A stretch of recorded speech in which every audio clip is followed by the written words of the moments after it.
तो आज मैं नेटफ्लिक्स पर रिसेंटली रिलीज हुई Spanish horror film don't listen की स्टोरी को एक्सप्लेन करूंगा। इस फिल्म का स्पेनिश नेम है वोफिस। इस फिल्म की IMDb रेटिंग है फिलहाल 6.3 स्टार्स आउट ऑफ 10 और इसे डायरेक्ट किया है एंजल गोमेज हर्नांडेस ने। इस फिल्म के स्क्रीन प्ले को 4 लोगों ने मिलकर लिखा है, Santiago Diaz, Angel Gomez Hernandez, Victor Gado और हुआन मोरेनो।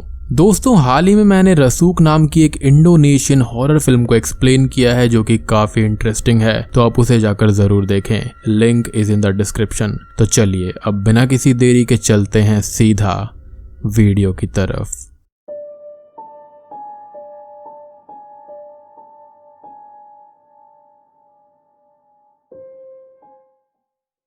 फिल्म की शुरुआत डैनियल नाम के एक आदमी के साथ में होती है जो अपने बेटे एरिक की खेलने वाली बॉल को एक गंदे स्विमिंग पूल से बाहर निकालता है। डैनियल और उसकी वाइफ सहरा एक इंटीरियर डिजाइनर थे जो कि पुराने घरों को रेनोवेट करके उनको अच्छे दामों पर बेचा करते थे। It was their business. यहाँ पर डैनियल ने एक पुराना घर खरीदा था विदाउट नोइंग इट्स हिस्ट्री। अब एक साइकाइट्रिस्ट डॉक्टर कैरल एरिक के साथ में एक सेशन को कंडक्ट करती है। यहाँ पर एरिक इंसोम्निया से सफर कर रहा था, वो ठीक से सो नहीं पाता।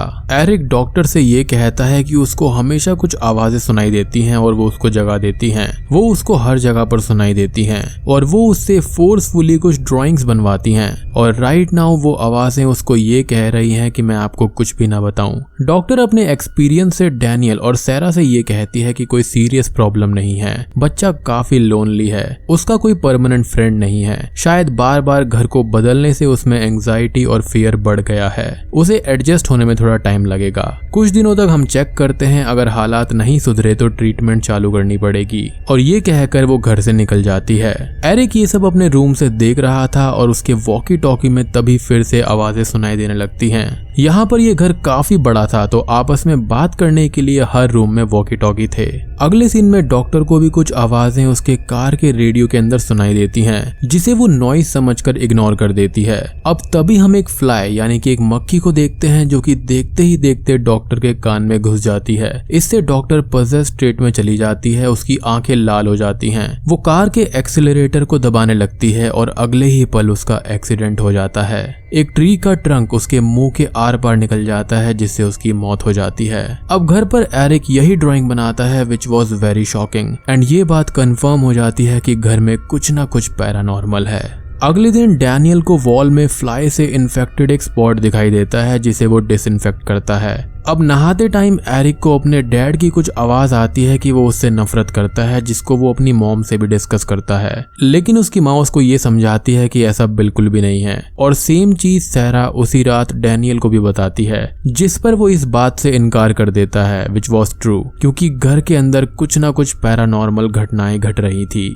अब उसी रात वो टीवी पर एक प्रोग्राम देखता है जहां पर एक paranormal expert doctor Elman Domingo EVP यानी कि इलेक्ट्रॉनिक वॉइस फिनोमेनन के बारे में बता रहा था। उसने एक नई किताब भी लिखी थी जिसका नाम होता है sounds from the after life, जिसका प्रमोशन वो कर रहा था। यहाँ पर EVP एक टाइप का पैरानॉर्मल फिनोमेनन है जहाँ पर मरी हुई स्पिरिट्स ह्यूमन से ऑडियो रिकॉर्डिंग्स के जरिए कम्युनिकेट करती हैं। वो बताता है कि अक्सर ऑडियो रिकॉर्डिंग्स में, वीडियो रिकॉर्डिंग्स में ह्यूमन वॉइसेस मिलती हैं जिसे कई सारे लोग स्पिरिट्स की वॉइस मान लेते हैं। सो सारी चीजें आज तक उसको फेक ही मिली हैं। खैर आधी रात को स्विमिंग पूल के डोर के शोर से डैनियल उठ जाता है। वो डोर को ठीक से लॉक करके आता है, तब उसे एरिक की आवाज हॉल में रखे हुए वॉकी टॉकी के जरिए सुनाई देती है, जहां पर एरिक डर कर कुछ बड़बड़ा रहा था। डैनियल के जस्ट पीछे हम किसी की रूह को भी देख पाते हैं। उधर एरिक अपने रूम में जाग रहा था, उसे आज भी आवाजें हॉन्ट कर रही थी, पर अब उसको एक इविल फोर्स के पैर भी दिखते हैं। वो पेल स्किन और ब्लैक कलर के ढके हुए बड़े बड़े पैर थे जो कि उस पर हमला करने आते हैं। एरिक कांपते हुए चादर में छुप जाता है और कान बंद करके चिल्लाने लगता है। डैनियल और सैरा उसके रूम में आकर उसे शांत करते हैं, जहां पर डैनियल के हाथ पर चोट लग जाती है क्योंकि एरिक ने उसको धक्का दे दिया था।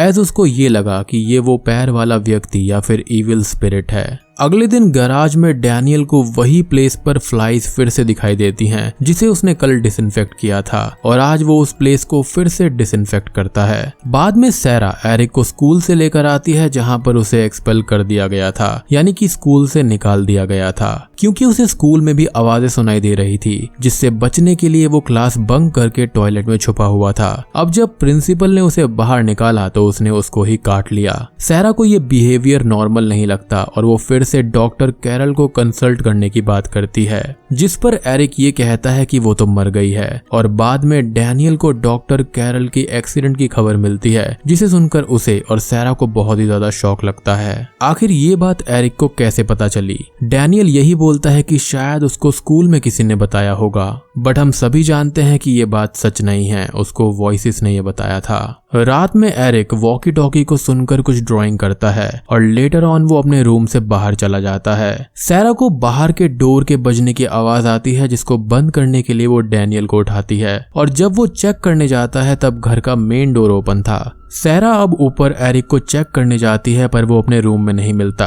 तभी डैनियल को एरिक की बॉडी स्विमिंग पूल में मिलती है जहां पर उसकी डूबने से डेथ हो गई थी।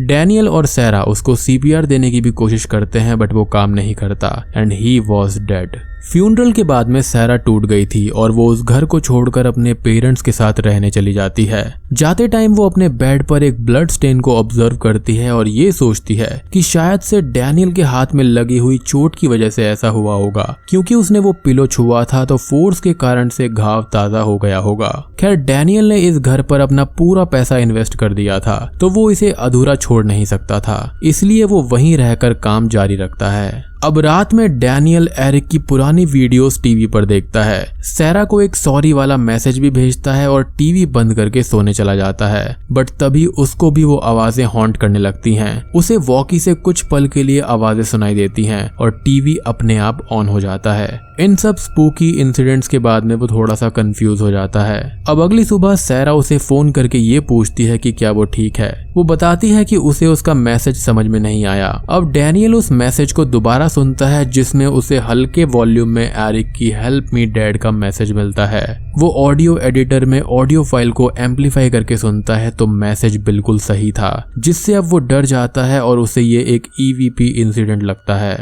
डैनियल अब डॉक्टर एलमन डोमिंगो को कंसल्ट करता है और उसे उसके केस को लेने के लिए दबाव डालता है। डॉक्टर एलमन अपनी बेटी रूथ के साथ में डैनियल के घर पर आता है। रूथ एलमन के असिस्टेंट के तौर पर काम कर रही थी। रूथ की मां की डेथ कम उम्र में मिस्टीरियस सर्कमस्टेंसेस के कारण से हुई थी।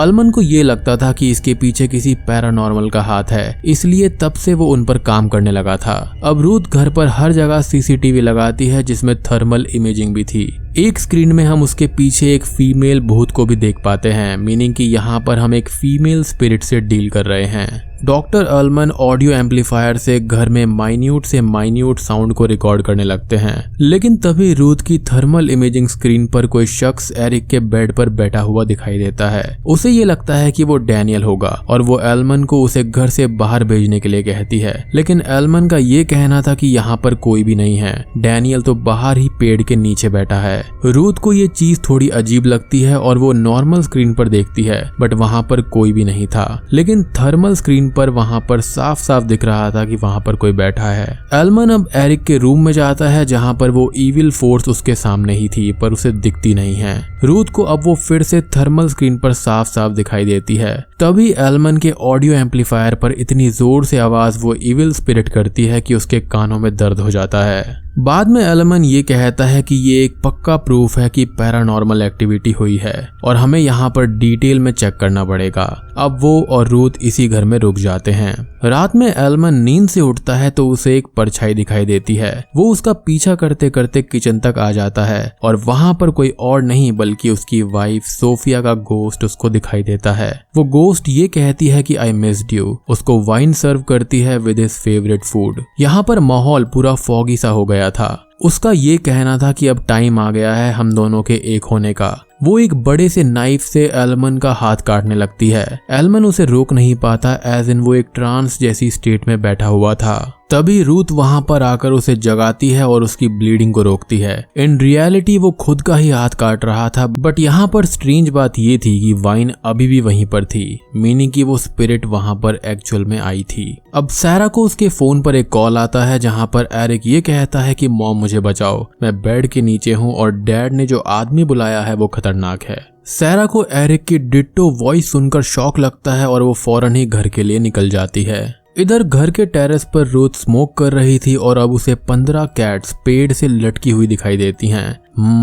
Pretty नेस्टी stuff. खैर डैनियल बाद में उन कैट्स को बरी करता है और एलमन ऑनेस्टली ये कहता है कि उसने ऐसा कुछ ना कुछ पहले कहीं पर देखा और सुना है और शायद से वो आवाज जो डैनियल के मैसेज में है वो एरिक की है ही नहीं। उसे ये लगता है कि कोई इविल फोर्स है उनको ट्रिक कर रही है। उसी वक्त रूथ फार्मेसी से मेडिसिन्स लेने के लिए जाती है जहां पर एक लोकल उसे बुलाकर उस घर के बारे में कुछ इन्फॉर्मेशन देती है जिसको नाम दिया गया था the house of voices and obviously वो उसे उस घर को छोड़ने का सजेशन देती है। उसी वक्त सैरा वहां आकर डैनियल को कॉल के बारे में बताती है और अकेले एरिक के बेड को चेक करने जाती है। उसे वहां पर शुरुआत में तो कुछ भी नहीं दिखता, बट जैसे ही वो जाने लगती है उसे एरिक का गोस्ट दिखाई देता है। वो बेड के बाजू में बैठकर खेल रहा था जो कि अब जंप करके बेड के नीचे घुस जाता है। सैरा भी अब बेड के नीचे चेक करती है तो उसे भी वो अब इविल फोर्स के ब्लैक पैर दिखाई देते हैं जो कि फर्स्ट एरिक को दिखे थे। जब सैरा बेड के ऊपर देखती है तो वहां पर कोई भी नहीं था, पर नीचे पैर थे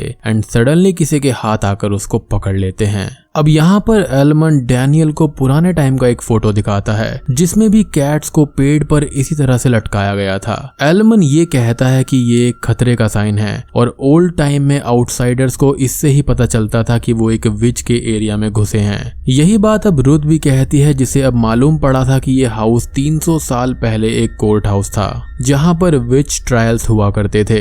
जिन जिन लेडीज को विच समझा जाता था उन्हें यहाँ पर टॉर्चर करके पनिशमेंट दी जाती थी। कई लेडीज को यहाँ पर मारा गया था। एलमन को ये लगता है कि वो इविल फोर्स एक विच है। अब अचानक से ही सैरा की लटकती हुई बॉडी उनकी विंडो के सामने आकर गिरती है। उसके कान से भी एक फ्लाई बाहर निकलती है, इम्प्लाइंग कि उसे भी पसेस किया गया था और मार डाला गया था। डैनियल अब सैरा की बॉडी को पकड़कर रोने लगता है, पर she was dead too. Police आकर सैरा की बॉडी को ले जाती है और अपना इन्वेस्टिगेशन स्टार्ट कर देती है जहां पर इन कपल की आपसी लड़ाई के एंगल से पुलिस इन्वेस्टिगेट कर रही थी, always looking the wrong angles. खैर रूथ अब इन सब से डर गई थी और वो अपने डैड को यहाँ से जाने के लिए फोर्स करती है, बट एलमन नहीं मानता और ये कहता है कि उसने सारी जिंदगी पैरानॉर्मल स्टडी की है। अब हमें यहाँ पर रियल कॉन्क्रीट एविडेंस मिला है। यहाँ पर जो विच है वो अपनी बात कहना चाहती है और मुझे उसे समझना और सुलझाना है। वो रूथ को जाने के लिए कहता है, पर रूथ उसे अकेले छोड़कर नहीं जाती। वो अपने डैड को एक लास्ट मौका देती है। तभी वो दोनों सीसीटीवी पर सैरा की सुसाइड फुटेज को देखते हैं जहां पर उन्हें फिर से थर्मल पर एक फीमेल यानी कि विच दिखाई देती है। अचानक से ही इनको ऊपर एरिक के रूम से डैनियल के गोली चलाने की आवाज सुनाई देती है क्योंकि उसको भी ये विच मारने की कोशिश करती है। बट तभी एलमन अब डैनियल से ये कहता है कि यदि ये प्लेस एक कोर्ट था तो इसके अंदर जरूर उन्होंने बॉडीज को छुपाया होगा और उनको आगे के क्लूज वहीं से मिलेंगे। डैनियल अब उनको गैराज में ले जाता है जहां की वॉल रोज फ्लाई से इन्फेक्ट हो रही थी। वो उस दीवार को तोड़ता है तो उन्हें वहां पर अंडरग्राउंड में सीढ़ियां दिखाई देती हैं। वो प्लेस नीचे काफी गहराई में थी और वहां पर कई सारे स्केलेटन्स भी थे, लेकिन उनको वहां पर एक पिंजरे में एक स्केलेटन दिखाई देता है जिसे एलमन विच का स्केलेटन कहता है। जब एलमन उसे छूता है तो उसे पास्ट के विजुअल्स दिखाई देते हैं जहां पर एक विच अपनी इविल वॉइसेस से लोगों को अपने वश में करती है। इसलिए अथॉरिटी ने उसे यहाँ पर लाकर उसकी टंग निकालकर मार डाला था। यूरोप में 14th, 15th, 16th सेंचुरी में ऐसे कई इमोरल कोड्स थे जो ब्लास्फेमी, लाइंग और मैनिपुलेशन जैसे परसीव्ड क्राइम्स के लिए वुमेन को जिंदा जलाते और टॉर्चर करते थे। एलमन भी यही कहता है कि इस विच को जलाने से ही वो यहाँ से जाएगी। अब ये तीनों ही घर के अंदर वापस आते हैं और डैनियल एलमन को डीजल का एक कैन देता है और ये बोलता है कि दूसरा कैन वो लेकर आएगा क्योंकि इतना सा डीजल उस विच को जलाने के लिए काफी नहीं होगा। एलमन उस कैन को लेकर उस विच के स्केलेटन को जलाने जाता है। वो विच अब तीनों को एग्रेसिवली हॉन्ट करती है। रूथ को वो उसके मॉम के विजन्स दिखाती है जहां पर उसकी मॉम उसे भी सुसाइड करके उसके पास आने के लिए कहती है, बट वो उसकी बात नहीं सुनती क्योंकि उसको पता था कि ये एक विच है जिससे वो उस पर हमला करने के लिए आ जाती है। दूसरी तरफ सैरा और एरिक का गोस्ट डैनियल को दिखाई देता है, जहां पर सैरा ये कहती है कि यदि वो विच को जला देगा तो वो भी उसके साथ में ही गायब हो जाएंगे। डैनियल इन दोनों को देखकर इमोशनल हो जाता है और उन्हें हक करता है, बट हम ये देखते हैं कि वो तो असल में विच को हक कर रहा था जो कि उसको पजेस कर रही थी। एलमन अब नीचे जाता है और उसको वहां पर विच का एक पास्ट दिखाई देता है, जहां पर उसका मुंह तोड़ दिया गया था जिससे उसकी आंखें लाल हो गई थी, और ऐसा हमने डॉक्टर कैरल और सैरा की आंखों में भी होते हुए देखा था। वो विच उसको डराने भी आती है, बट वो जाकर विच के स्केलेटन पर डीजल फेंक देता है, पर जैसे ही वो आग लगाने जाता है पजेस हुई रुथ वहां पर आकर उस पर चाकू से हमला कर देती है। उधर डैनियल भी पजेस हो गया था और वो भी अब खुद पर डीजल छिड़क कर आग लगाने लगता है। यहाँ पर एलमन और रुथ में थोड़ी सी फाइट होती है, जहाँ पर अल्टीमेटली वो स्केलेटन में आग लगा देता है, जिससे रुथ और डैनियल पोजेशन से बाहर आ जाते हैं और विच का फाइनली एंड हो जाता है। डैनियल अब अपनी फैमिली को खोकर हताश था। वो एरिक के रूम में बैठ जाता है, जहां पर उसको फिर से एरिक की आवाजें वॉकी टॉकी पर सुनाई देती हैं कि हेल्प मी पापा। वो वॉल पर बनी हुई अब सभी ड्राइंग्स को देखता है। अपेरेंटली एरिक ने आगे होने वाली सभी घटनाओं की ड्राइंग्स पहले ही बना ली थी, जो कि विच के द्वारा बताई गई घटनाएं थी, जो कि विच ने पहले से ही सोच ली होंगी। उसमें डॉक्टर कैरल का ट्री ट्रंक से एक्सीडेंट, अपनी मॉम का सुइसाइड करना, कैट्स की पेड़ों से लटकने वाली ड्राइंग, एलमन का किचन में सुइसाइड वाला ड्राइंग, बट फाइनल ड्राइंग हमको दिखाई नहीं जाती। बट उसको देखकर डैनियल परेशान होकर बाहर चला जाता है। और दोस्तों, अब यहाँ पर खुलते हैं असली पत्ते। अब हमें यहाँ पर एक और फ्लैशबैक दिखाई जाती है। जिस दिन एरिक मरा था उसी दिन एक फ्लाई डैनियल के कान में चली जाती है और वो पजेस हो जाता है। जी हाँ, वो एरिक के रूम में जाता है और उसे उठाकर स्विमिंग पूल में फेंक देता है। एरिक अपने डैड को हेल्प मी बोलता है और ये वही आवाजें थीं, लेकिन वो उसे डुबाकर मार डालता है और उसके बाद में अपने बेड पर आकर सो जाता है। जब डैनियल पोजेशन से बाहर आता है तब उसे एरिक की बॉडी मिलती है, एंड ये वही सीन है जब सैरा ने उसको उठाया था कि बाहर का गेट बज रहा है। मीनवाइल हम नीचे देखते हैं कि एलमन और रुथ आपस में बात कर रहे हैं कि अब वो इस काम को जारी रख सकते हैं, बट एक लंबे वेकेशन के बाद। एलमन का ये कहना था कि एक प्रीस्ट का वीडियो उसके पास में आया है कि एक लड़की पजेस हो गई है, तो शायद से वो उसकी मदद कर सकते हैं। वो दोनों हंसने लगते हैं, लेकिन तभी ऊपर एरिक के रूम में एरिक ने खुद की मौत की भी एक ड्राइंग बनाई थी, जिसे देखकर डैनियल बुरी तरह से टूट जाता है। इसलिए ही एरिक अपनी माँ से ये कह रहा था कि क्या पापा मुझे हेट करते हैं। अब डैनियल बिना सोचे समझे अपनी गन को नीचे पूल की ओर लेकर जाता है और अपने आप को ही गोली मारकर सुसाइड कर लेता है। रूथ अब गोली की आवाज सुनते ही नीचे आती है और हमें एरिक की और डैनियल की सुसाइड की ड्राइंग दिखाई जाती है। अब हम एक पोस्ट क्रेडिट सीन को भी देखते हैं, जहां पर अब एलमन और रुथ हॉस्पिटल में हैं, जहां पर वो उस पजेस्ड हुई लड़की की वीडियो को देख रहे होते हैं, जो कि ये बात साबित करता है कि इस फिल्म का सेकंड पार्ट जरूर आएगा। और बूम, इसी के साथ में ये मूवी यहीं पर खत्म हो जाती है। तो ये थी फिल्म डोंट लिसन की कहानी।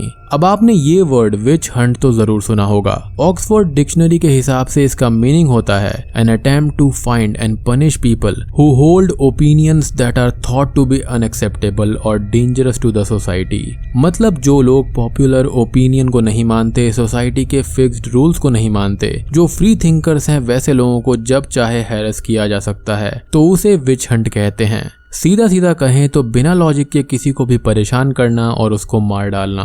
अब इस फिल्म के अंदर एरिक को कई आवाजें सुनाई दे रही थी और वो आवाजें उसे ड्राइंग्स करने पर कंपेल कर रही थी। उसने आगे आने वाले सभी इवेंट्स को ठीक से प्रेडिक्ट किया था। और अब हम यहाँ पर कुछ थ्योरीज वगैरह के बारे में बातें करते हैं। तो क्या वो लेडी वाकई में विच थी? तो जी हाँ, वो वाकई में विच थी। She wasn't innocent at all. ऐसा इसलिए क्योंकि जब उसके केज को एलमन ने छुआ था तो उसने साफ साफ झलक देखी थी कि वो लेडी इविल आवाजों में बोलकर सबको पजेस करती थी, जिसके कारण से उसको मार दिया गया था। उसने बीलज़ेबब की पूजा करी थी, जिसने उसको शक्तियां दी थी, क्योंकि फ्लाइज का होना मीनिंग बीलज़ेबब का होना, और बीलज़ेबब को लॉर्ड ऑफ फ्लाइज भी कहा जाता है। And it explains the concept of flies hair. And क्या वो विच मर गई? तो जी नहीं, वो विच अभी भी जिंदा है, क्योंकि जैसे ही उसने विच के स्केलेटन को जलाया था तो डैनियल और रुथ पोजेशन से बाहर आ गए थे, जो कि विच की चाल थी। उसने जानबूझकर ऐसा किया क्योंकि उसका स्केलेटन इतने से ऑयल से पूरी तरह से नहीं जलता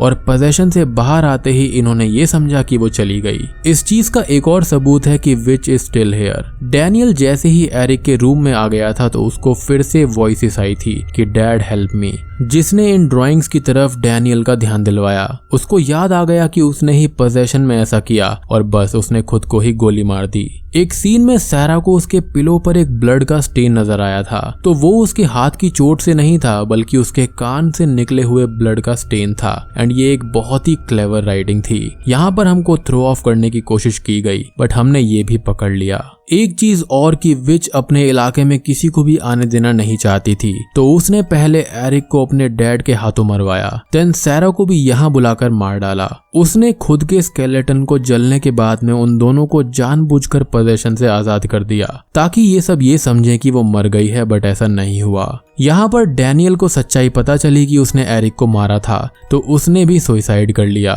बात रही रुथ और एल्मन की, तो वहां पर विच मरी या फिर नहीं इसको जानने के लिए वो वहां पर रुकने वाले नहीं थे। तो विच को जो चाहिए था उसको वो मिल गया, फैमिली मारी गई और एक्सपर्ट भी वहां से चले गए। बात रही उस लड़की के पोजेशन के बारे में, तो शायद से वो नेक्स्ट पार्ट के लिए होगा। तो दोस्तों उम्मीद करता हूँ कि आपको ये वीडियो पसंद आई होगी। Like, comment, share and subscribe to our channel ताकि हम आगे बढ़ते रहें और काम करते रहें। हमारे नए चैनल प्लॉट सीरीज को भी सब्सक्राइब कर दीजिए, वहां पर ऑलरेडी 2 इंटरेस्टिंग वीडियोस आ चुकी हैं एंड और बहुत सारी वीडियोस भी आने वाली हैं, तो link is in the description. तो मैं आप सबको मिलता हूँ अगली वीडियो के साथ में, तब तक के लिए